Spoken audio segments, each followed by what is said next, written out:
Hey parents, would you die for your kids? It's something we say we would do for those we love, but it's so rarely tested that it feels like mostly empty sentiment. Of course, our children should be better served by the answers we can provide through our own experiences and the choices we can make on their behalf while we're here with them. If your final act in life was to die for your child, but you never talked with them and didn't have much of a relationship in the first place, would they even understand or appreciate your sacrifice?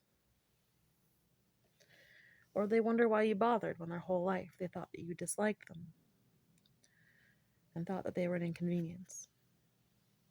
I mean, it's not like we seem to want to spend time with them. What do we have in common?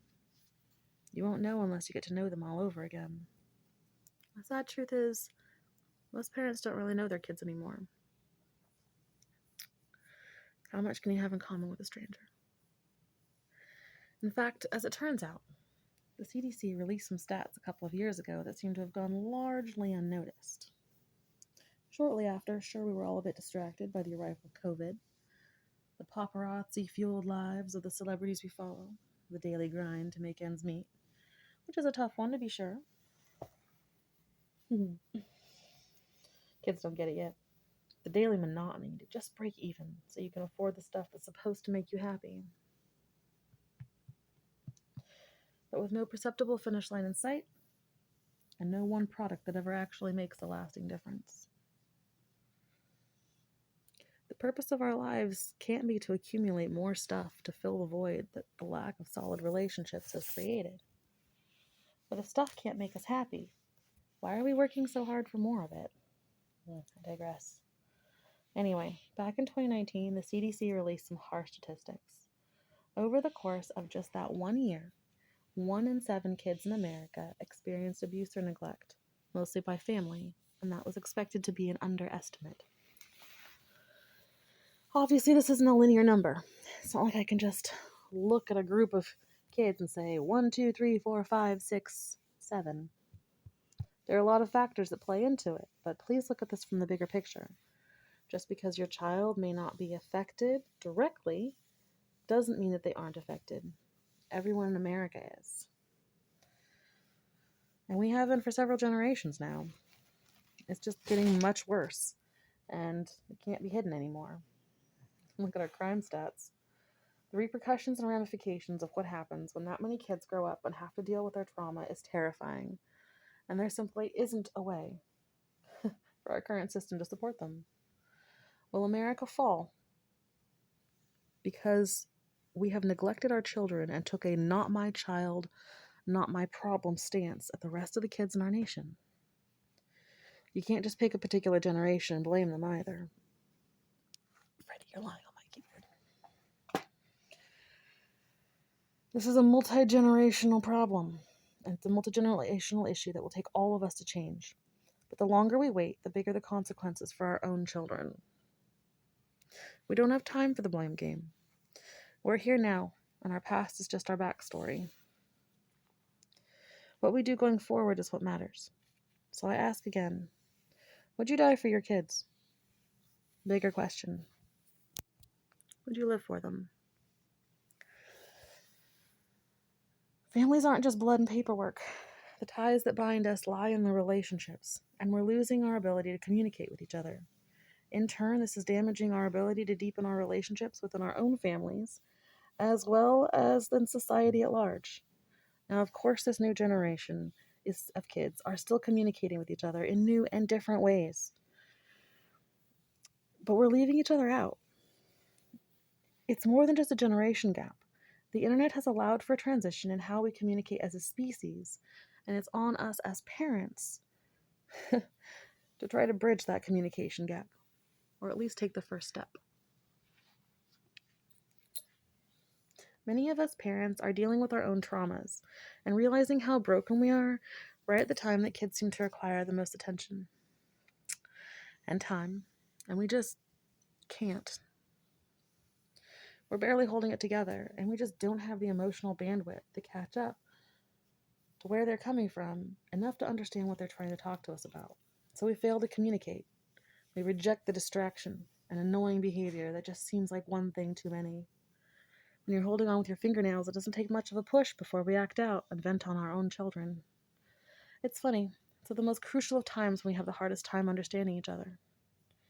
The kids are learning so much new information online, all while we're spending our mental bandwidth on the daily grind and our own issues and situations.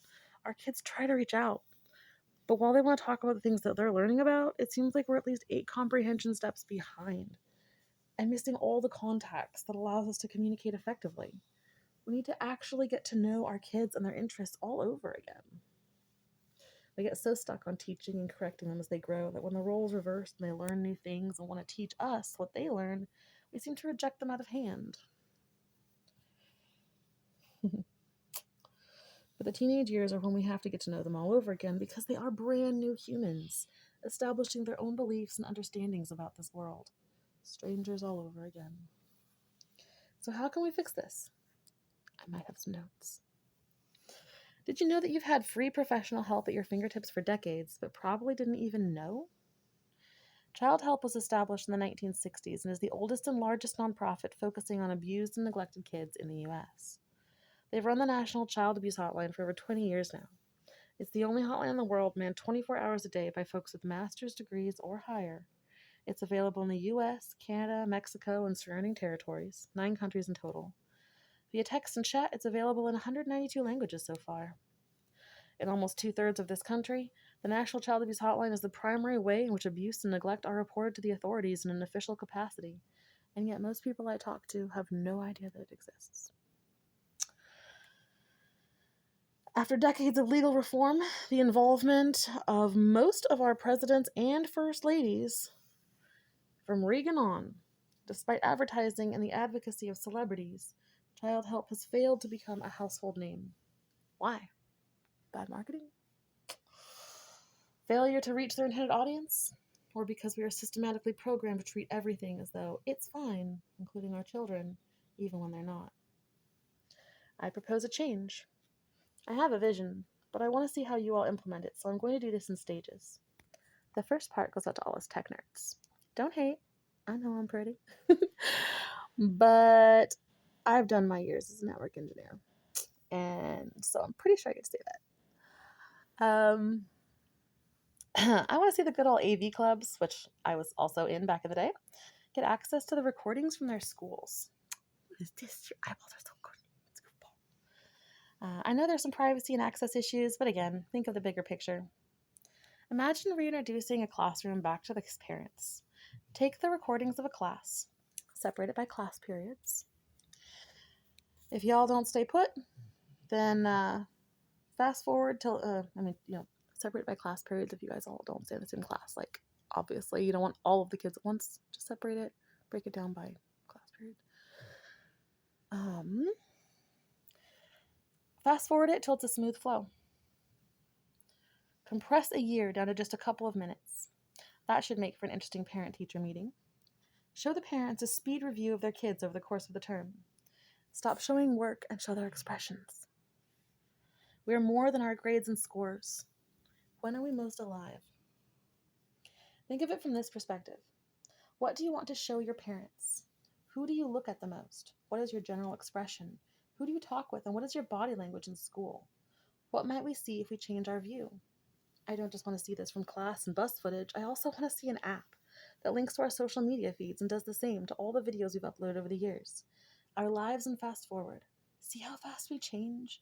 How well do you know this person you see before you? When do you see faces light up? When do you see enthusiasm and excitement? How do you get to know this person?